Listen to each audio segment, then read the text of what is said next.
Matthieu chapitre 9, 10 à 13. Matthieu 9. 10 à 13. Oui. Comme Jésus était à table. Comme Jésus était à table. Dans la maison. Dans la maison, oui. Voici, beaucoup de publicains et des gens de mauvaise vie. Quand on dit publicains, là, c'est des gens, ce sont des escrocs. Hein. Amen. Suivez, oui. Et des gens de? Et des gens de mauvaise vie. Des gens de mauvaise vie. Attends, est-ce qu'on a entendu? Qui et qui? Des publicains et des gens de mauvaise vie. Ça veut dire, c'est même pas ce sont des personnes qui sont même pas recommandables. Alléluia. Maintenant, ils sont venus où lui, là, c'est laquelle s'est passé? Veut se mettre à table avec lui et avec ses disciples. Et Jésus les chassa. C'est ça? Qu'est-ce qui est écrit? Les pharisiens virent cela et il dit à ses disciples, oui. Pourquoi votre maître mange-t-il avec les publicains et les gens de mauvaise vie? Donc ça veut dire qu'ils sont venus, Jésus a commencé à manger avec eux. Alléluia. C'est-à-dire ils sont venus, Jésus est assis avec eux. C'est-à-dire que, mon frère, on dit, dis-moi avec qui tu marches, je te dirai qui tu es. N'est-ce pas? Qui s'assemble, se ressemble. Les mauvaises compagnies corrompent les bonnes mœurs. Donc, c'est-à-dire qu'il y a toujours un lien entre deux personnes qui sont ensemble, quoi. Donc, si tu vois quelqu'un qui est à table avec des gens de mauvaise vie, des publicains, lui, mais il est quoi? Est-ce que vous comprenez ce que je dis? Donc, Jésus, là, se confond à ces personnes. Il se confond à leur milieu de vie. Vous allez comprendre pourquoi aujourd'hui l'Église n'évangélise pas. Il y a beaucoup plus de transfert d'église en église que d'évangélisation. Oui, pourquoi? Parce que on est fort dans les jugements.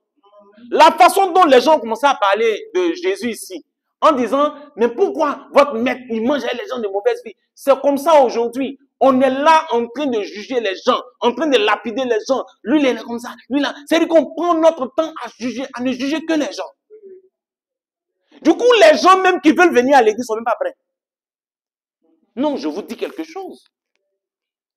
Il y a plein de personnes qui ont peur d'aller à l'église parce que dès qu'ils vont mettre le pied à l'église, on va les juger. Alléluia. Est-ce qu'on me suit? On me comprend? Continue. Ce que Jésus ayant entendu, oui. Il dit, ce ne sont pas ceux qui se portent bien, oui. qui ont besoin de médecins, mais les malades. Allez, oui. Et apprenez ce que signifie. Oui. Je prends plaisir à la miséricorde. Oui. Et non au sacrifice. Car je ne suis pas venu appeler des justes, mais des pécheurs. Voilà. Alléluia. Vous voyez clairement que quand on se voit trop saint par rapport aux gens, ça fait que les gens même nous fuient. Ça fait qu'on n'arrive pas à gagner les gens. On les gagne difficilement. Amen. On se voit trop saint. Jésus dit, allez-y apprendre ce que signifie quoi?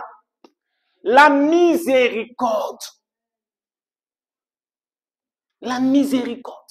Il n'est pas venu pour les bien portants. Non.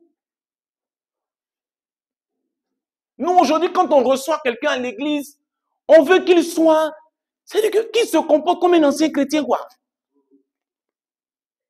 Mais la personne va retourner dans le monde. Clair. Quand la personne même se retrouve parmi vous, au milieu de vous, la personne même sait qu'elle n'est pas la bienvenue. Oui. Elle vient même, elle est assise d'un côté, et puis vous êtes assis entre vous. Parce que vous la voyez en quelqu'un qui n'est pas converti. Vous la voyez en quelqu'un qui n'est pas spirituel. La personne retourne d'où elle vient. Alléluia. Alléluia. Est-ce que quelqu'un comprend la parole? J'aimerais vous dire quelque chose. Il y a une chose qu'aucun homme sur la terre ne peut accepter. Quand je dis homme, je parle de homme comme femme. Je vous dis c'est quoi?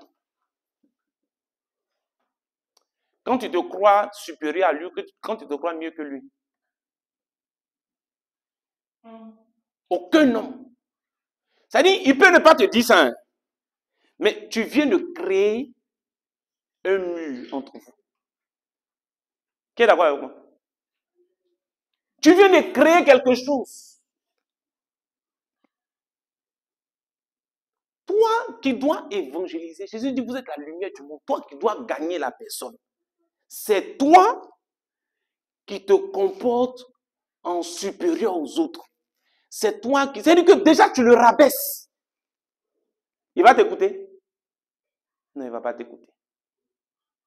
Tu viens vers lui, toi tu es le saint, et puis lui il est le pécheur. Mon frère, tu ne vas jamais le gagner. Est-ce qu'on est ensemble? Est-ce que quelqu'un me comprend?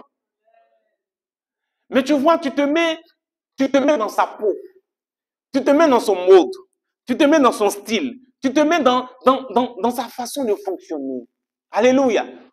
Regarde, tout de suite, il va commencer à se sentir bien. Amen. Il va commencer à se sentir bien. Voici pourquoi je suis en train de parler du déguisement. Depuis là, on est dans le déguisement. Hein? Est-ce qu'on me suit très bien? Donc, il y a une chose qu'aucun homme sur la terre ne supporte. Quand tu te crois supérieur ou mieux que lui, personne ne peut supporter ça. Amen.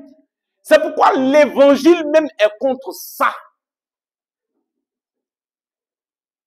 Malheureusement, c'est ce qui est rempli dans nos églises. Où on se croit mieux que les autres. Où on se croit spirituel que les autres. Mais ça vient d'où? Ça vient d'où? Ça, ce genre de sentiment, ça vient d'où? Qu'est-ce qui crée ça? Ça vient du faux évangile. Ça vient du faux évangile. Parce que le faux évangile te fait croire que ce sont tes œuvres là, qui te sauvent. C'est pourquoi tu te vois mieux que les autres. Prends Galates 6, homme de Dieu. Galates 6, 1 à 5, vous allez voir. Et essayez de bien comprendre ce qu'il va lire tout à l'heure. Essayez de bien comprendre. Oui. Galates 6, 1 à 2. Oui, vas-y. Frère, Frère, si un homme vient à être surpris si un homme vient être surpris, en quelque faute, c'est-à-dire que ce qu'il a fait là, c'est mauvais. C'est-à-dire qu'il est mauvais. Vas-y. vous qui êtes spirituel, Vous qui êtes spirituel. redressez-le avec un esprit de douceur. Ah, il faut aller doucement le faire. Prends garde à toi-même, Prends garde. Toi-même là, il faut faire attention. de peur que tu ne sois aussi tenté. C'est-à-dire que Dieu est en train de te mettre au même niveau que le frère qui a commis la bêtise. Hein. Il te met au même niveau. Il dit, il faut faire attention, mon frère. Fais attention. Toi-même là, toi-même qui es en train de parler, il faut faire attention. Aujourd'hui, on est rapide d'en parler des autres. On est rapide dans... Oh, mais comment... Elle réfléchit comment même. En fait, je vais vous dire une chose aujourd'hui. Soyons délivrés. Dis Amen, Pierre. Dès que tu commences à parler de quelqu'un là, toi-même dans ta tête en même temps là, commence à te remettre en cause. Tu vas changer. Tu vas changer. Je vais vous dire une chose. Pourquoi le Saint-Esprit n'arrive pas à se mouvoir aujourd'hui au milieu de nous? Le vrai problème là, c'est ça. Oui, le vrai problème, c'est ça. On se croit mieux que les autres. On est dit que, oh, il s'est mal, il se comportait mal, il se comporte mal, il fait comme ça. Écoute-moi. Tu n'es pas mieux que lui. Tu n'es pas mieux qu'elle. Mais vous savez, il y a un vilain sentiment qui dérange tout homme. Quelqu'un dit, parle-moi. Vous savez c'est quel sentiment? Le sentiment qui te donne l'impression que toi, tu es bien.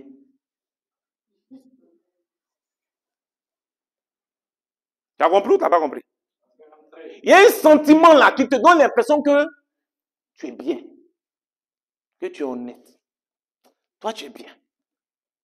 Frère et soeur, écoutez-moi. Un jour, j'ai mis sur Facebook qu'on dit que c'est les autres qui sont mauvais, les autres qui sont mauvais. Non, qui est bon? Pardon, tout le monde se voit bon. Donc, qui est mauvais maintenant? Alléluia. Alléluia. Est-ce qu'on me suit? Ce sentiment-là, c'est pas bon, hein? Jésus même a dit au jeune homme riche, il n'y a de bon que Dieu seul. C'est Dieu seul qui est bon. Est-ce qu'il disait ça? Non, est-ce que vous savez ça? Vrai, est-ce que vous savez ça? Donc quand tu es conscient que c'est Dieu seul qui est bon, c'est-à-dire quand il s'agit de parler de quelqu'un, quand il s'agit de lapider quelqu'un, quand il s'agit de juger quelqu'un, tu marques un arrêt. Et puis tu fais les choses avec, tu vois non, avec beaucoup de recul. Tu prends vraiment le temps de réfléchir avant de dire les choses. Pourquoi? Continue la lecture. Portez les fardeaux les uns des autres. Ah, il est comme ça, il se comporte comme ça. Là. Essaie de te mettre avec lui. Façon Simon de Cyrène a pris la croix de Jésus là, pour l'aider là. Il faut te mettre avec l'autre pour l'aider aussi. Elle s'énerve comme ça, d'accord. Mais pourquoi est-ce qu'elle s'énerve comme ça? Est-ce que tu sais? Tu ne sais pas. Non, elle-même là, c'est comme ça elle est. Ah bon, qui t'a dit que c'est comme ça elle est? Qui t'a dit? Peut-être qu'elle a besoin d'aide. Pour ne plus s'énerver comme ça. Essaie de causer, de parler avec elle. Tu verras que peut-être il y a un problème qu'elle a dans sa vie depuis longtemps. C'est ce qui fait qu'elle est comme ça. Peut-être que c'était quelqu'un qui n'était pas amer avant. Mais à partir d'une situation qu'elle a vécue, elle a commencé à devenir amère. Hey, mais tu la vois, non, elle est comme ça. Non, vous voyez, en fait, il dit porter les fardeaux. Est-ce que tu sais que celle qui est assise à côté de toi, celui qui est assis à côté de toi, il a un fardeau? Est-ce que tu sais ça? Hein? Tu sais ça? Souvent, là, quand il dit, oh, celui-là, mais il est comme ça, lui-même, là, il cherche même à se débarrasser de ça. Et puis toi aussi, tu viens, oh, tu es comme ça. Vous savez, c'est quelque chose qui fait très mal. Toi-même, tu n'es pas à l'aise dans ta peau à cause de ce que tu es en train de faire. Et puis quelqu'un encore vient, tu es comme ça. Je ne sais pas si vous voyez un peu ce que ça fait. Tu as envie de lui dire, ah, moi-même, je sais que je suis comme ça. Ah, mon frère, si tu ne peux pas m'aider là, il faut quitter ma vie. Aide-moi, c'est tout. Et quand on aide avec amour. Quand on aide, on se met dans la peau de l'autre pour l'aider. On n'aide pas en se mettant au-dessus de l'autre. Non, tu te mets au-dessus de l'autre, tu le perds. Et c'est ce qu'il est en train de dire ici. Continue la lecture. Portez les fardeaux les uns des autres. Oui. Et vous accomplirez ainsi la loi de Christ. Si quelqu'un pense être quelque chose, quoi qu'il ne soit. Ça veut dire qu'on n'est rien. Vas-y.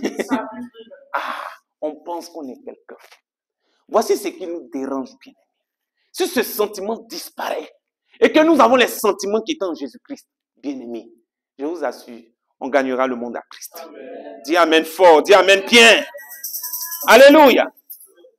Et donc, retenons que plusieurs parmi nous empêchent d'autres d'accepter le Seigneur par les mauvaises attitudes. Alléluia.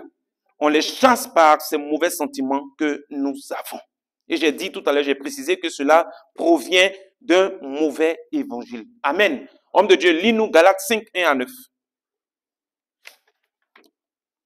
Galates 5, verset 1. Oui, 1 à 9. Oui. C'est pour la liberté. C'est pour la liberté que Christ nous a affranchis. Demeurez donc fermes. Et ne vous laissez pas mettre de nouveau sous le joug de la servitude. Oui. Voici, moi, Paul, je vous dis que si vous vous faites circoncis, Christ ne vous servira de rien. Et je proteste encore une fois à tout homme qui se fait circoncis qu'il est tenu de pratiquer la loi tout entière. Vous êtes séparés de Christ. Vous tous qui cherchez la justification dans la loi, oui. Vous êtes déchus de la grâce. Pour nous, c'est de la foi que nous attendons par l'Esprit, l'espérance de la justice. Car en Jésus-Christ, ni la circoncision, ni l'incirconcision n'a de valeur, mais la foi qui est agissante par la charité. Continue. Vous courriez bien. Vous courriez bien. Qui vous a arrêté? Qui vous a arrêté? Pour vous empêcher d'obéir à la vérité. Vous empêchez d'obéir à la vérité. Cette influence ne vient pas de celui qui vous appelle. Cette influence ne vient pas de celui qui vous appelle. Un peu de levain. Un peu de levain. Fait lever toute la pâte. Bon, vous avez reçu l'évangile de Jésus-Christ. C'est quel autre évangile vous avez reçu qui vous dit que ce sont vos œuvres qui vous sauvent? Ça là, ça vient d'où? Qui a mis ça dans votre tête? Dis à ton voisin, qui a mis ça dans ta tête? Même s'il n'y a pas voisin, quelqu'un est loin, il faut lui dire ça. C'est de ça qu'il parle ici, hein, n'est-ce pas? Vous avez bien lu, non? Il dit, vous courriez bien, qui vous a arrêté? Qui vous a arrêté? Il dit, vous qui pensez que c'est la circoncision là qui va vous sauver là, mais Christ ne vous sert de rien. Vous êtes séparés de Christ. Vous êtes déchus de la grâce. Dieu ne vous reconnaît pas. Eux, leur problème, c'était la circoncision parce qu'ils sont juifs. Nous, on n'est pas juifs. Nous, on a nos problèmes ici. Est-ce qu'on me comprend bien? Nous, on a nos problèmes ici. Chez les juifs, on se circoncis le 8e jour. Amen. Donc, pour eux, là, c'est ça, là, qui sauve. Toi, peut-être, tu es baoulé. Toi, peut-être, tu es kroumen. Peut-être que tu es bêté. Chez vous, qu'est-ce qu'on fait? Quand quelqu'un ne fait pas ça, c'est qu'il ne va pas aller au ciel. Dis amen. Est-ce qu'on se comprend même? Bon, si dans l'église, là, on veut faire les choses comme chez les baoulés. Bon, et l'autre est kroumen. Si on veut faire les choses comme chez les bêtés, bon, et l'autre qui est dida. Hein? Est-ce qu'on va s'en sortir? Notre modèle, c'est qui? C'est Christ. Et ce qui détruisait l'église en ce moment, en ce temps-là, c'était ce que pensaient les Juifs qui se convertissaient à Christ, qui étaient dans l'église. C'est tout ce qu'ils avaient dans le judaïsme, c'est ce qu'ils colportaient, c'est ce qu'ils transportaient, ils envoyaient dans l'église. Et ça dérangeait l'œuvre. Alléluia. Il dit, vous courriez bien. Ça veut dire que vous avez bien commencé. L'évangile, là, vous avez compris c'est quoi. Maintenant, qu'est-ce qui vient encore vous déranger? Alléluia. Alléluia. Est-ce qu'on se suit bien? Dis amen fort. Amen. Donc, j'étais en train d'expliquer pour vous dire que le mauvais sentiment qu'on a de se sentir supérieur aux autres, là, ça vient d'où? Ça vient du faux évangile. Ou ça vient de la mauvaise compréhension de l'évangile. On est ensemble? D'accord. Alléluia. Voilà, donc j'aimerais conclure premièrement en disant, ne jouons pas avec le déguisement. Amen. Parce que le déguisement, c'est aussi la sagesse. C'est aussi être sage, se déguiser. D'aucuns qui ne sont pas spirituels peuvent te juger de charnel. Peuvent te juger comme ils ont jugé Jésus ici, en disant qu'il s'assoit avec les gens de mauvaise vie. Ils peuvent le faire. Nous autres qui annonçons l'évangile, qui insistons sur gagner des âmes à Christ, beaucoup nous voient en païens, beaucoup nous voient des gens peut-être qui sont contre des principes bibliques. Alors que notre but, c'est de gagner des âmes. Alléluia. Quand tu vas avec quelqu'un qui a 4 femmes, tu vas lui annoncer l'évangile, tu ne vas pas lui dire, tu vas pas lui dire, abandonne tes femmes et puis viens à l'église. Ça, c'est pas l'évangile. Je ne sais pas si je parle à quelqu'un. Non. Mais s'il y a quelqu'un qui n'a pas compris, qui est à côté, il va dire, mais cette personne-là, tu lui dis de venir, mais dis-lui de laisser ces 4 femmes-là. Donc lui me voit en païen. Cet autre chrétien-là me voit en païen. Il se dit, toi, tu ne dis pas la vérité à la personne. C'est comme ça qu'on nous voit. On nous voit des gens qui ne voulons pas dire la vérité aux gens. Alors que nous sommes dans la démarche de l'évangélisation. La Bible dit, l'état dans lequel tu es là, viens comme ça. Viens. Ah, viens, faut venir. Laisse même mon frère à mesure. Viens. C'est ce que Jésus dit. Il dit, viens. En fait, comprenez le déguisement d'abord. D'accord? Voilà, la suite là, je vais aller rapidement. Je vais juste citer. Mais sachez-vous déguiser. Alléluia. Sachez-vous déguiser. Il y a un frère qui vient d'arriver à l'église aujourd'hui. Tu le salues, tu essaies de causer avec lui ou bien dans la semaine vous voyez et puis tu te dis, ah, Dieu arrive chez lui mais puis il est une go. Faut pas crier, ah frère, ça là, c'est pas bon, hein, ça là. Non, faut pas faire ça. Faut pas faire ça. Il y a beaucoup qui ont arrêté de venir à l'église ici pour ça. Hein. Oui, ils sont arrêtés. Parce que toi, avec qui ils échangent là, que non, tu sais, ça, ce sont des choses, tu vois, il faut arrêter ça, la vie de ça, là, c'est tout. Le gars dit, ah, tiens, moi, il va plus dans l'église. Vous connaissez gagner des âmes. Moi, si tu veux, il faut porter tes